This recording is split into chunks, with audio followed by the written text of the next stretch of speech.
Peace. Welcome back to the Voices of Reason show. I'm your host, Skilo Slim. And today, I got two people in the house that I'm a fan of personally. I always listen to their show, and you should too. Hopefully, after this interview, you will. I'm going to throw it over to Doug and Meeka. Hey. How y'all doing? Meeka, yeah, it is. Good. Thank you for having us. How are you? I'm doing good. I'm glad y'all could join us. Yes. That's really Thanks good for having us. Oh, yeah, definitely, definitely. So why don't y'all give the people a little background, like each? Like, I don't know, whoever wants to start. Go ahead. Give me that. Ladies first. Well, my name is Meeka Simpson. I am a community activist. I'm a Creighton University graduate. I hold degrees in health administration and policy as well as business administration and management. I am a longtime volunteer of the Malcolm X Memorial Foundation. I'm a radio show host with my co-host here, Doug. We do the Doug and Meeka show, which is airs every Wednesday at 3 p.m. on the Malcolm X Memorial Foundation's Mind and Soul Radio Power Hour. So it's Wednesdays at 3 p.m. Make sure you check us out. I've also been a longtime volunteer of the Love and Jazz Arts Center. I'm just try to be a voice of reason. No doubt. For our community. I'd love to uplift Black people as a whole with a focus on Black women and children. And I am definitely looking forward to seeing things change in our community politically as well. I'm politically active, an active member of the Democratic Party. I'm on the SEC board and the Black Caucus. I just try to do my part, use my voice to do what I need to do to help my people. That's beautiful. Thank you. That's beautiful.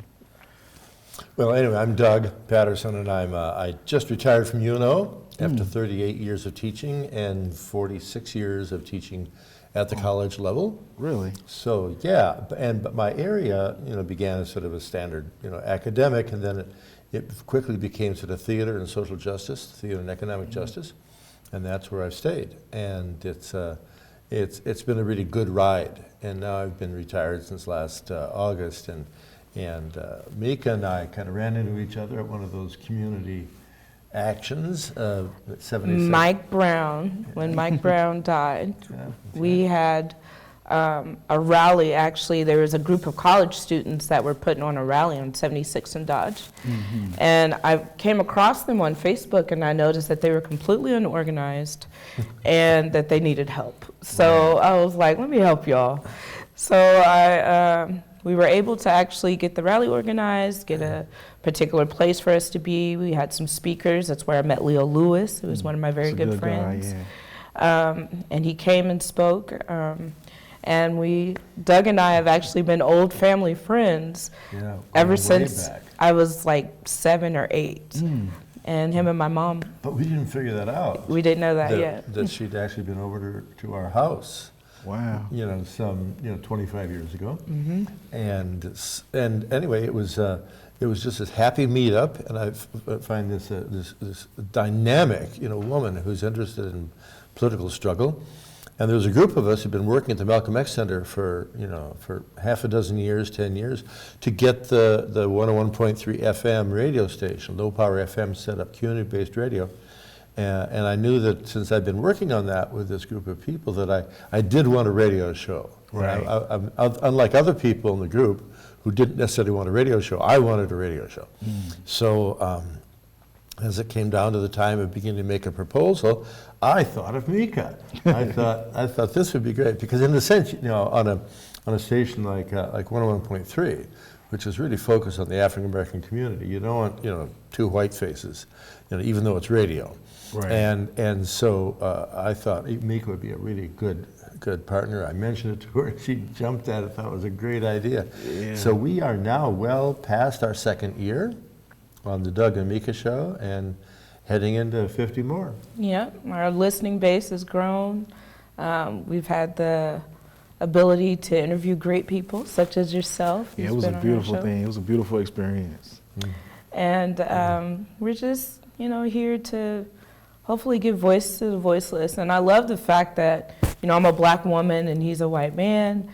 I think that dynamic is actually what helps us work. Yeah. Even though, a lot of people might see that as being kind of weird as far as a, Black empowered community voice, Doug is quick to call himself a honky. And to talk about, the ills of the white community and patriarchy and white supremacy. Yeah, she knows. I'm going to step up on white supremacy. It's the foundation of the sort of so-called Western culture. Yeah. So from the day that Columbus landed and the bringing of people from Africa here, it's been white supremacist from those days to this day. And I think unless white people can sort of acknowledge that and that we bring an enormous amount of privilege and power that is illegitimate, then we really shouldn't be working too much in the Black community. Mm-hmm. Yeah, I agree. Yeah. I agree. That's like where it all starts. Like you recognize that, and then we can like come on even ground. That's right. Like, well, only after that, though. Yeah, and we've come at it that way. Yeah, definitely. Like I told y'all when I came to y'all show, like I listened every time before I was going to work, and I would always listen. But I never thought about that. Like I never really cared what y'all looked like. Really? Yeah, I just liked the content, and like what y'all talked about, and I liked the dynamic between y'all. Well, it was kind of fun once. Somebody called in and said they didn't realize that I was white. I didn't know. Yeah, I was surprised. I didn't know. I didn't even think about great. that. That was great. So you said that you wanted to do a show. Like, why did you want to do a show? Well, I wanted to do a show with someone from the Black community for sure, to be able to sort of get an edge, a high-level edge of political thought and political analysis, centrally on the issue of racism and women's rights. And that's who you talk to when you want to talk about racism and women's rights. And I think that dialogue and that analysis is really important, certainly for the Black community, and certainly for the white community. And I wanted to have that kind of a dynamic where the program would have an edge, but also a respectful and fun edge. Right. We actually have a lot of white listeners that call in. Well, when we used to have our shows, we used to do live and people would call in. We've had, our Malcolm X moments where white people have come or called and asked, oh my gosh, I didn't realize how things were outside of my own community. What can I do to help? Right. And, I always point out Doug's example. You be the change you want to see in your own community. Don't come to the Black community and tell us what we need to do to end racism. You start where you're at in West Omaha, in, all of your white churches and your white spaces and your white workplaces. That is where you start if you really want to see change, you really want to help. Definitely. What Meeka brings too, she also brings a very strong women's point of view. Right. It's strong, it's sophisticated and articulate, and in a sense what she's asking, what we're asking is that if you really want to be part of sort of a liberation struggle, you've got to juggle a number of balls and be responsible for them. Definitely. No pun intended. Sorry. It keeps on creeping in. You can edit that out, right? That was great. No, I'm sorry. We have like a no edit policy. You have to cuss to get edited around here, and then we'll laugh at you in the editing room. Oh, we'll rewind it a bunch of times. You have to juggle a certain number of bowling pins. Well, however it is. Right. No. Okay. Please, you're on. Feel free. I feel like, we have, as a people, I was just talking with a friend today, especially when I think about women's rights. It just doesn't make sense that women have to fight for rights. It doesn't make sense that Black people are fighting for rights because they're Black. This is how we were born. Obviously, this is how whatever God you serve or however you think this happened made us. We have the right to be exactly who we are, where we are, in the spaces that we are in. And that's what I'm fighting for. As humanity goes, women's rights, Black people's rights, rights for the elderly, LGBTQ rights, all of these rights are literally people fighting for their humanity.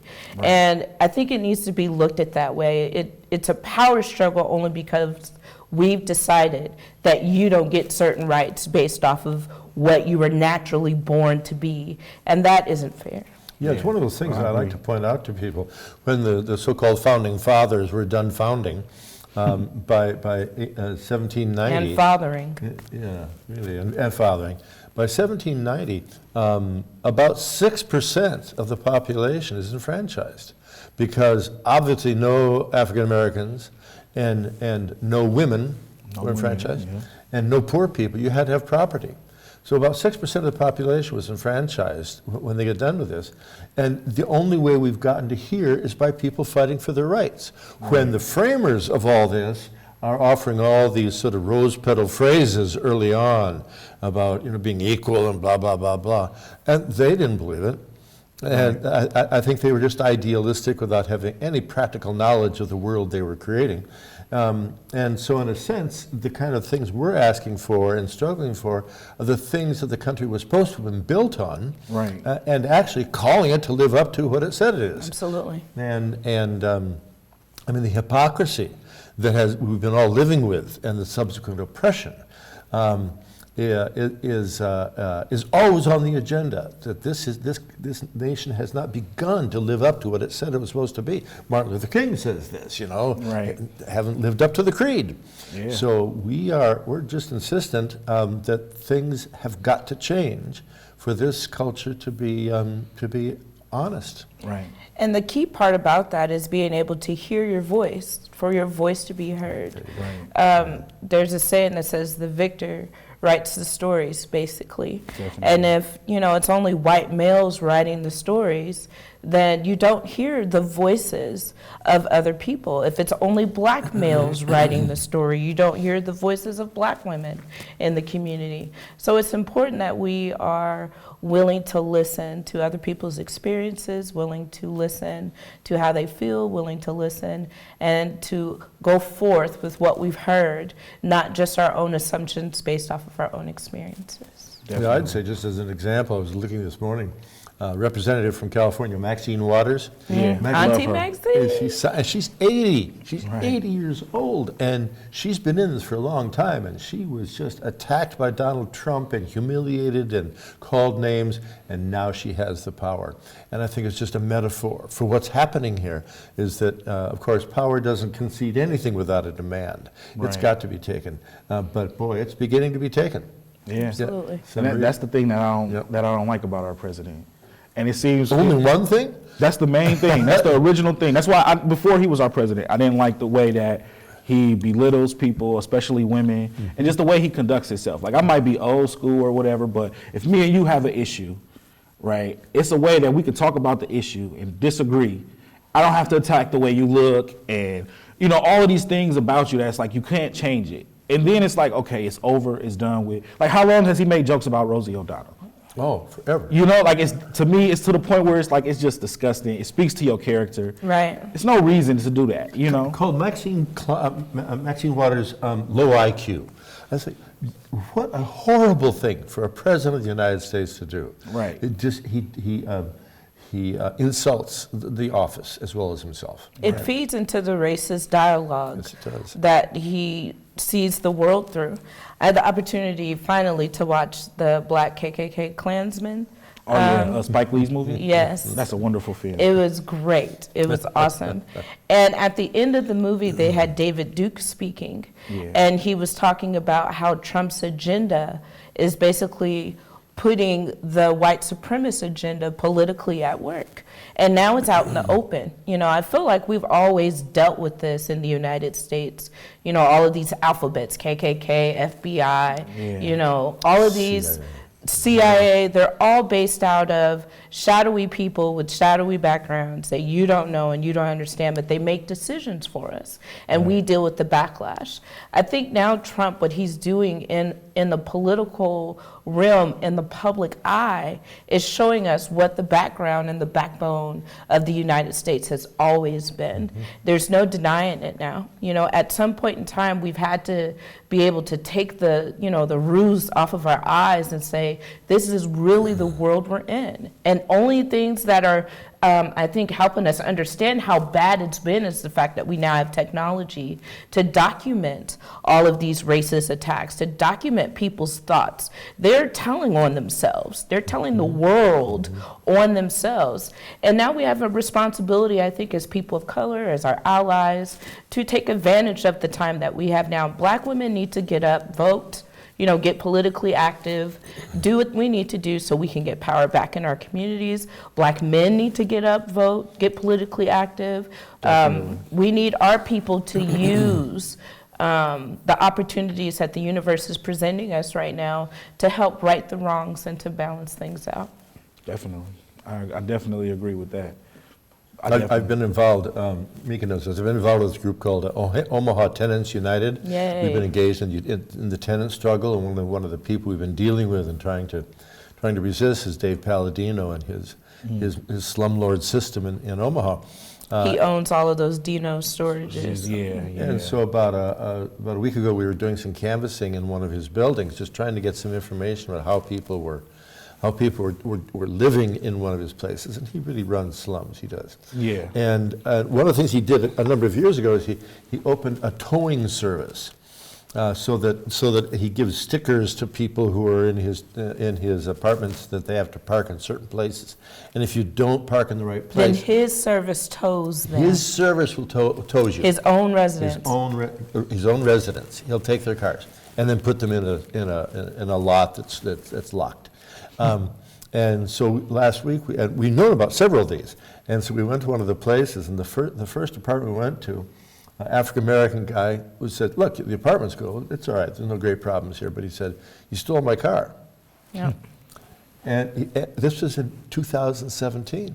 Wow. He hasn't had a car for like 18 months. Wow. Yeah. Because he parked in the wrong place, and it cost $350 to get it up. $350. And so when we talk about all these things about the racism and the power and the ownership by white people, when it filters down to daily life, as you know, it comes to this all the time.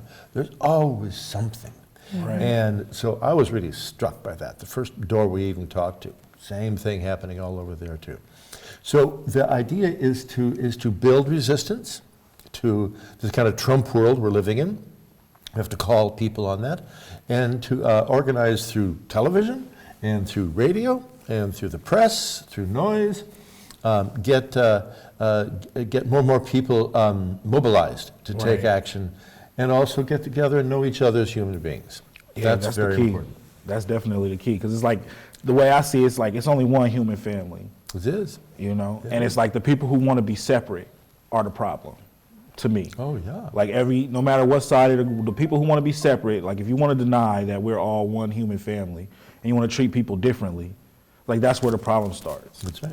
And you get these people that are just greedy. They want to blood suck the poor. Like to me, that's like blood sucking the poor. That's right. Because your car is directly related. My gosh. Like how do you get to work? Like how do you take care of your business? How can he go get a money order and bring it to you to pay rent? Yeah. Like you just add it, and catching the bus, like I caught the bus a while ago when I was going to school in Iowa. It added 4 hours before I got my license back. It added 4 hours to my day. Wow. Because it would take 2 hours to get there on the bus, 2 hours to get back. So it's like, okay, that's 8 hours out of my day. Right. Just trying to go to class, which is like 2 classes, and it's like 2 hours to be in class. Right. So it's like I spent 6 hours just to do that. It's hard. Poverty, it's very expensive to be poor. Very expensive to be poor. Very expensive to be poor. And, I think a lot of what we as a community need to focus on more is business. I feel like we deal a lot with nonprofits, which are fine, but nonprofits are not something that you can call your own, that you can pass down to your children. I think our communities as a whole used to be business-minded communities. When we think about Black Wall Street and, Rosewood and all of these various places, Black people had a sense of business. We had a sense of importance on how to start business and continue those and pass those down to our children. And I feel like we've had that beaten out of us. We've had it, bombed out of us. We've had that, raped and killed out of us. And we need to fight back, not just with our words, but with our dollars, with our business sense. Definitely. With being able to say, put a stake in the ground and say, this is mine, this belongs to my children, belongs to my community, and to continue that going in our future generations. Right. Meeka knows this. I'm very critical of capitalism, and I think that one of the problems of capitalism is the whole notion of private property. And at this point, rich white men own virtually everything. Everything. Enormous amounts of wealth. And that the system of government that we have just sort of allows that, even encourages it. Yeah. So that now we've got 3 white guys, very rich, who own more than the bottom half of the United States. And at some point, we have to deal with that because while I think it's very important that black people and brown people get a stake, in the culture as it is right now, they're never going to catch up. Right. Ever. You can't. I mean, the distribution has been made, right. and the rich white sort of patriarchy and the white supremacists have sort of gotten it all, yeah. and there's very little left. So the idea is eventually got to challenge that notion of private property, which means rich white men's private property. And I want to call that particular discussion to the fore as often as I can. If we struggle for racial rights and dignity, and women's rights and dignity, and gay people's rights and dignity, and all of that, if we don't also call for economic democracy, however we want to define that, then we're just going to keep hitting some kind of ceiling. And it's not going to be a glass ceiling. It's going to be a leaking plaster ceiling, right? And that has to change. Definitely, because how can you compete with a person who owns the sky rights in a metropolitan area, That's right. or someone who owns the forest? That's right. Like you own the fishing rights in this part of the ocean. There's literally no land left in the United States that is not owned by mainly rich white people. Yeah, mainly white people, And the federal government. or the federal government, which is run by rich white Rich people. white people. Right. I mean, I ask people, how many poor people are in the United States Congress? Zero. Yeah. Or maybe. Well, there's a few now. Ocasio. Yeah. Alexandria Ocasio-Cortez. Cortez, yeah. Yeah, she's poor. But I mean, there are very few. And yet, if they were talking back in the old days about no taxation, without representation, as far as I'm concerned, poor people shouldn't be paying any taxes of any kind. Yeah. And yet, pay a lot of taxes. We are the taxes. It's true. Definitely. We are the So taxes. these kind of questions is what we like to bring up. We like to put into the mix of racial justice and women's justice and sexual orientation justice and economic justice. And if we can't talk about all those together, have those bowling pins that we can juggle it all, then we should take some time and learn about that. Learn about how Definitely. involved it all is in dominance. Definitely. Can y'all let people know where they can see your show, where they can listen to your show again? And Absolutely. Once again, we're Doug and Meeka. We do Doug and Meeka every Wednesday at 3 p.m. on Mind and Soul Radio 101.3 FM, KXMB LP. We're located in the heart of North Omaha, as Doug would like to say, at the Malcolm X Memorial Foundation, which is the official birth site of Malcolm X, right here, Omaha, Nebraska. I love it. He also talked about NOISE. NOISE is North Omaha Information Support Everyone. I'm a journalist for NOISE. NOISE is a collaboration, and so is Doug, actually. We're both journalists I for hang NOISE. out. It's a collaboration between Mind and Soul Radio 101.3 FM and the oldest Black-owned newspaper, female Black-owned newspaper in the United States, the Omaha Star. Omaha Star has such rich history. Definitely. We really are not. Omaha, Nebraska does not get the props for the amount of amazingness that has come out of this very city. Kathy Hughes actually owns and operates the 9th largest African-American business in the United States. She started right here in Omaha, Nebraska, right at Omaha Star. And we as a media group, you included, we talked about this on our show, we really want to get Black-owned, Black-operated, Black-focused media out there.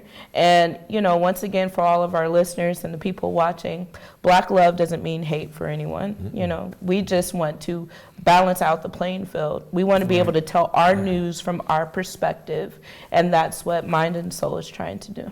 Definitely, I love it, and I definitely agree with that. That's like one major thing people need to realize. Like if I want to support Black business, that's good for our community as a whole. You know, it takes which I never understood that notion anyway, because it's like in history, like you were talking about, you try to build your own economic base and it gets destroyed. But then decades later, you're accused of being a leech and you don't want to work, you don't want to do anything. So it's like it's hard to. You know, like, how do I juggle this? Like, if I try to build my own, it gets destroyed. And if I try to be a part of the system, then I'm a leech, I'm unwanted. You know, it's like, where My do I answer sit? to that is, what happens in your body when you get sick? You got to have antibodies fight it off. You fight. Definitely. That's perfect. I love that. So I want to say thank y'all for coming. And it's really a great honor. And we talked about where they can see your show. I Yes, want to we make sure did. we don't leave nothing out. Yeah. Yeah, we're there. Make sure you Beautiful. get a subscription to There the you Omaha go. Star so you can Definitely. check out Noise. And I really just want my people just to get active. Let's get it together. Yeah, Let's get thanks it together. Universal for doing this program. Absolutely. Really Thank you admire all that, for really coming. respect Shout out you to for the that. Voices Thank of you. Reason I crew. appreciate Thank that. you. That means a lot. Yeah, me and the team. Without them, I'll just be a dude sitting here. Oh, yeah. So with that, I'm going to say thank y'all again for joining us. And until we come back next time, peace.